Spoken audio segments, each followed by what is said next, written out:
Je te retrouve dans cette nouvelle vidéo pour te parler de ma routine méditation que je fais chaque jour d'une vingtaine de minutes. Du coup, j'avais envie de vraiment de t'expliquer toutes les étapes parce que peut-être que ça peut te servir à toi aussi, surtout quand, si tu démarres la méditation, si tu sais pas trop par où commencer. Au moins là, je vais te donner toutes mes étapes une par une et puis tu pourras l'essayer si ça te dit. Donc le premier point, c'est de t'installer. Donc tu vas t'installer dans ton espace de méditation avec ton objet de méditation et surtout tu vas choisir ta posture. Donc ça peut être une posture assise, couchée, debout, en mouvement si jamais tu médites en mouvement. Je t'invite vraiment à choisir la position la plus confortable pour toi et celle aussi où tu ne t'endormiras pas parce que parfois si tu veux méditer couché, il se peut que tu t'endormes. Ce serait dommage, du coup choisis vraiment en conscience et puis tu peux changer évidemment au fil des jours. Moi je médite le plus souvent assis quand je suis pas en mouvement. Et quand tu médites assis, tu as plein de postures possibles. Tu as la posture du lotus, du demi-lotus, tu as la posture avec les jambes croisées. Tu peux aussi méditer à genoux.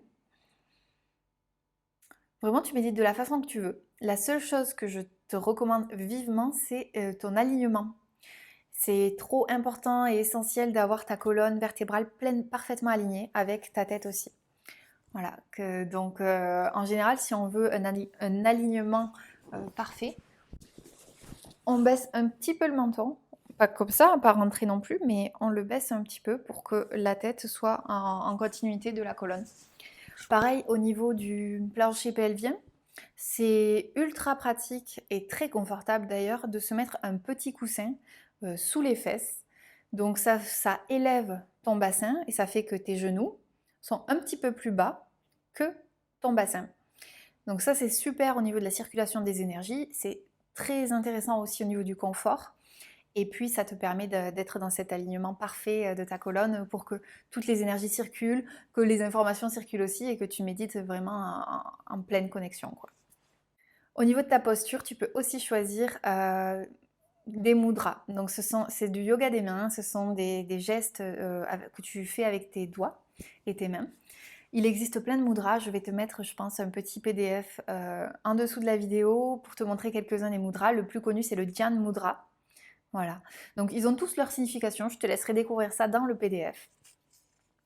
Et tu peux aussi choisir en fait où tu vas tourner ton regard.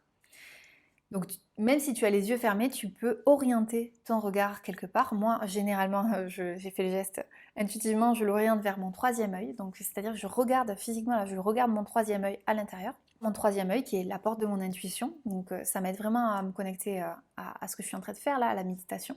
Certaines personnes aussi se concentrent sur le bout du nez. Donc pareil, yeux fermés, tu peux te concentrer sur le bout du nez. Ça va, bizarrement, ça va faire une pression aussi au niveau de troisième œil. Donc, voilà, tu peux choisir d'orienter ton regard comme ça. Très important, je t'invite à coller ta langue au palais. Voilà, pareil pour la respiration. Au niveau de la respiration, comme un yoga, on va privilégier quand même une respiration exclusivement par le nez. Moi, c'est ce que je préfère, c'est aussi ce qui est recommandé par les yogis méditants. Et du coup, voilà, après tu fais comme tu veux, mais par le nez, c'est sympa. Quand tu lèves ta langue au palais, l'air peut réellement circuler et tu inspires vraiment tout le prana avec toutes ces bonnes énergies pour toi. La deuxième étape, c'est de poser ton intention. Donc en fait, tout simplement, tu vas poser une intention sur ce que tu aimerais cultiver grâce à cette méditation, sur ce que tu aimerais, l'énergie que tu aimerais inviter en toi, sur ce que tu aimerais libérer. Voilà, juste qu'est-ce que tu attends de cette méditation. Ça peut être juste méditer, hein. Moi, c'est souvent que je pose l'intention de simplement être là et méditer. Voilà, très important, tu peux poser une intention en fonction de ce que tu veux et tu verras que ton corps et la vie t'aideront à travailler ce que tu as demandé. Donc une fois que tu as posé ton intention, ça peut être une pensée ou en parole, tu peux la visualiser qui s'envoie dans l'univers, tu vois. Et toi, après ça, tu lâches complètement prise.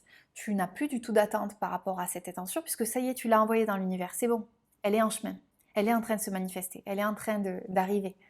Donc toi, tu peux lâcher prise et tu peux juste t'ouvrir à recevoir tout ce qu'il y aura à recevoir par rapport à ça, tu vois. Donc super important de lâcher tes attentes une fois que tu as posé ton intention, que tu l'as envoyée dans l'univers. Comme ça, tu peux pleinement te laisser aller à ta méditation et t'ouvrir à recevoir tout ce qu'il y a à recevoir. La troisième étape que je fais tout le temps, c'est un petit exercice de pranayama. Le pranayama, c'est la science en fait du contrôle du souffle. Donc c'est juste génialissime. Je vais te faire une vidéo consacrée au pranayama pour t'expliquer 2-3 exercices de respiration que tu peux faire.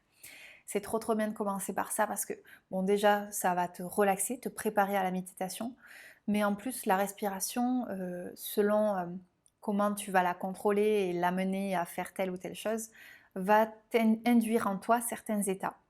Et c'est juste génial à expérimenter, donc je te laisserai regarder la vidéo pranayama. La quatrième étape, c'est quelques étirements. Je ne le fais pas tout le temps parce que j'ai une pratique personnelle de yoga juste après ma méditation, donc ça dépend des fois. Mais je t'invite vraiment à faire certains étirements. Tu vois, tu es dans ta posture, tu vas peut-être la garder 20 minutes, peut-être plus. Donc c'est sympa de préparer ton corps à rester dans cette posture et en même temps travailler ta souplesse aussi. Un tout petit peu, tu vois, tu peux faire juste 2-3 étirements. Mais ça permet voilà, de travailler cette souplesse, la souplesse du corps, de l'esprit aussi. Donc il y a différents étirements que tu peux faire. En tout cas, je te conseille de te focaliser sur la partie basse de ton corps pour vraiment aider tes jambes, tes hanches à garder cette position de méditation. Donc tu peux faire le papillon. Donc je vais faire avec mes bras. Là, c'est tes pieds. Là, c'est tes jambes. Et du coup, tu bats des jambes, tu vois, tu mets les deux pieds ensemble et tu bats des jambes. Donc ça, c'est pas mal pour vraiment assouplir tes hanches. Ensuite, tu peux faire la pince. Donc, tu vois, tu tends tes jambes, tes pieds devant et tu baisses ton corps en allant essayer de toucher tes pieds. Et tu as des exercices de torsion. Donc ça, c'est génial, surtout au réveil, pour réveiller tout le système lymphatique. Voilà, je suis sûre que tu vas avoir plein d'autres idées pour t'assouplir, réveiller ton corps et te connecter à lui, juste avant de te plonger dans cette méditation. La cinquième étape, c'est de te remettre en position avec ton mudra et de sourire. Et juste t'es là et tu souris. Et tu reconnais en fait le moment que tu t'apprêtes à t'offrir et tu es trop content de méditer. Et donc ça nous amène à la sixième étape qui est de méditer, enfin. Du coup, sixième étape, eh ben, tu médites, ça y est, t'es parti. Donc tu rentres à l'intérieur de toi, tu te connectes à ton être intérieur, tu tournes le regard vers l'intérieur, tu lâches tout ce qu'il y a à lâcher, tu te détends pleinement et tu reviens ici et maintenant dans ton corps, dans cette présence pure, dans cet instant et tu t'abandonnes à lui et tu te laisses absorber par lui et tu profites et là t'accueilles. Tu es en état d'ouverture, tu peux même visualiser que ton cœur s'ouvre, que ton chakra couronne s'ouvre au-dessus de ta tête. Et que juste tu es en état de réceptivité pure et tu es là et tu accueilles tout ce qui pourrait se présenter à toi. Avec beaucoup de bienveillance. Et tu te laisses guider. Tu te laisses complètement guider par l'instant et par ce qu'il a à te proposer. La septième étape, c'est une visualisation créatrice que je te propose. Moi, j'aime bien terminer ma méditation comme ça, en visualisant quelque chose. Donc là, j'arrête entre guillemets de me laisser pleinement guider. Je vais focaliser mon attention et mon énergie sur une chose précise.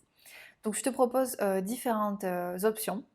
Moi, ce que j'aime bien faire, surtout après avoir capté tellement de belles énergies, de paix, d'amour et de sérénité, en général, je visualise à la fin que je vais envoyer ces énergies-là. Donc, je vais les démultiplier et les envoyer, soit à une personne en particulier qui, je pense, en a besoin, euh, soit à un groupe de personnes, ou alors à la planète, ou à un certain animal. Vraiment, ça peut être n'importe qui, n'importe quoi. Mais diriger, tu vois, ton énergie et partager tout ce que tu viens de recevoir. La paix, l'amour et voilà. Donc voilà, envoyer ces intentions-là dans le monde. Et la deuxième option que je te propose, c'est de visualiser ton objectif. Donc tu peux visualiser en fait ton haut idéal, ce que tu souhaites avec au plus profond de ton cœur. C'est vraiment, tu vois, ce rêve, cette idée folle, mais tellement excitante, ce truc que tu as tellement envie de faire ou d'être. Tu vois, tu regardes ton haut idéal, que ce soit toi ou toi dans quelque chose, peu importe ce que c'est, et juste te visualiser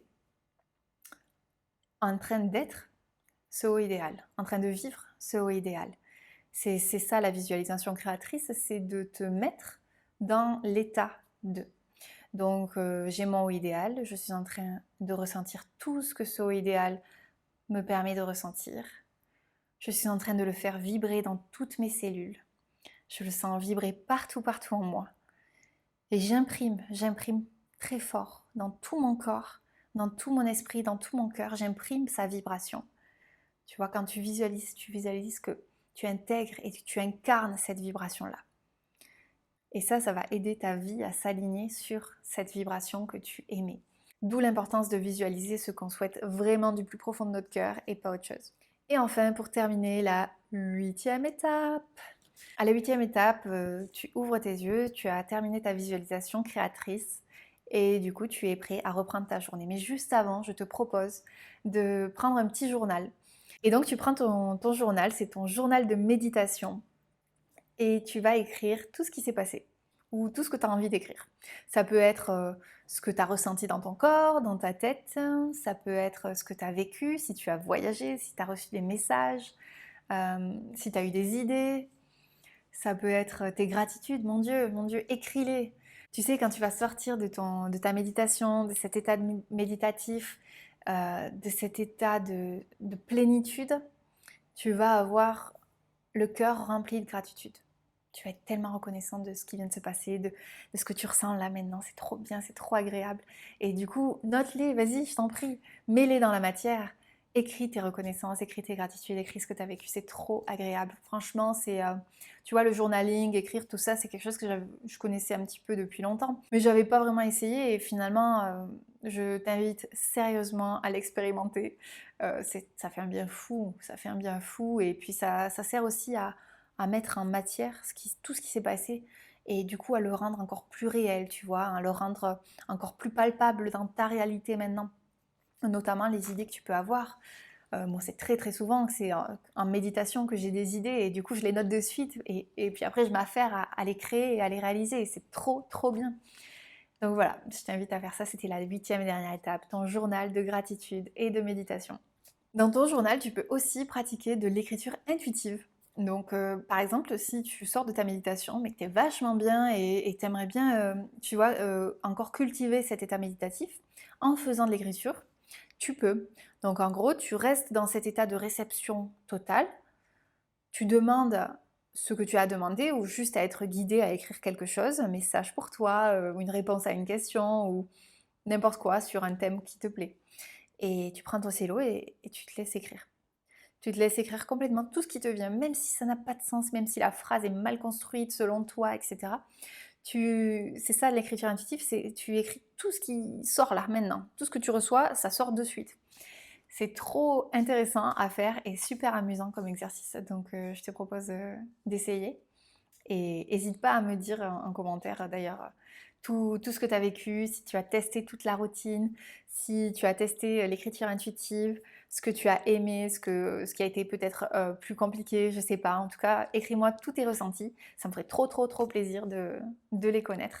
Voilà, je te souhaite une très très bonne pratique. Je te souhaite de t'amuser, de profiter un max de ce cadeau que tu te fais parce que ces 20 minutes avec toutes ces étapes, tu n'es même pas obligé de les suivre, tu fais vraiment au feeling. C'est vraiment une aide que je te propose là pour avoir un cadre quand tu commences, mais amuse-toi, c'est le plus important. Profite, profite et expérimente.